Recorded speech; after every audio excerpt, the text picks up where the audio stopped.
অঘ্রাণের শুরুতেই বন্ধুরা নিয়ে চলে এসেছি ওলকপি।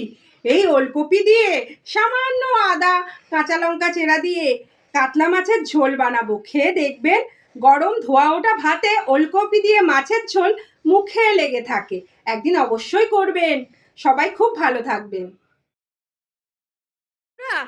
আজ আমি বানাবো ওলকপি দিয়ে কাতলার ঝোল। এই জন্য এইখানে নিয়েছি 6 পিস কাতলা আর 2খানা ওলকপি কেটে নিয়েছি।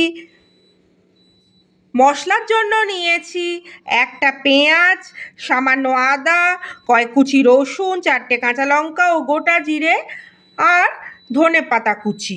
এই সব দিয়ে বানাবো শীতকালীন ওলকপি ও মাছের পাতলা ঝোল। তেল গরম হয়ে গিয়েছে, এবার মাছগুলো ধীরে ধীরে ছেড়ে দেব।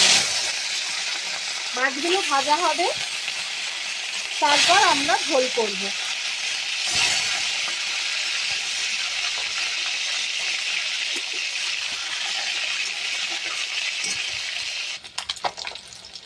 দেখতে পাচ্ছেন মাছগুলো ডুপিটি ভাজা হয়ে গিয়েছে।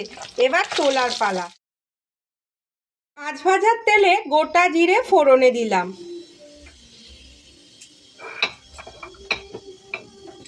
এবার ওলকপিগুলো ছেড়ে দেব। ভালো করে ভাজা হবে ওলকপিগুলো নুন হলুদ দিয়ে। লবণ দিলাম, হলুদ দিলাম।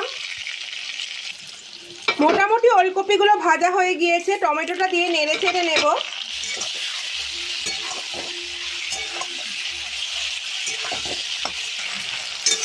তিন মিনিট মতো নাড়াচাড়া করার পর বেটে রাখা মশলাটা, বাটা মশলাটা, আদা কাঁচা লঙ্কা জিরে রসুন পেঁয়াজ বাটাটা দিয়ে আমরা ভালো করে মিনিট 5-7 কষাবো।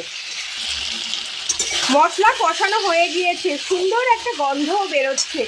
এবার আমরা জল ঢেলে দেব।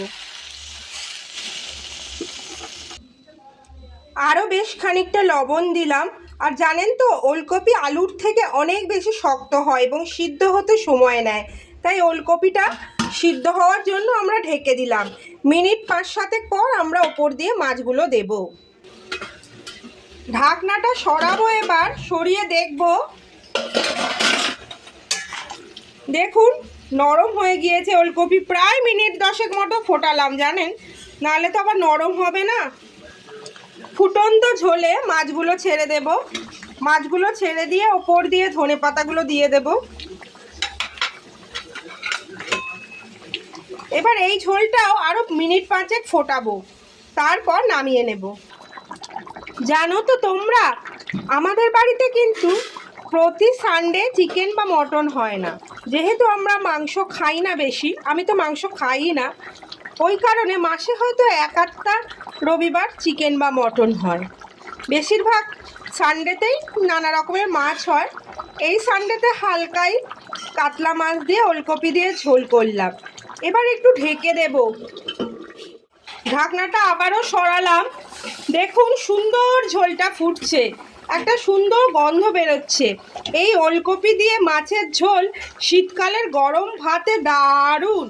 বাঙালির শীতকালের দুপুরে গরম ভাতের সঙ্গে ওলকপি ও মাছের এই ধোঁয়া ওঠা ঝোল খুবই সুস্বাদু।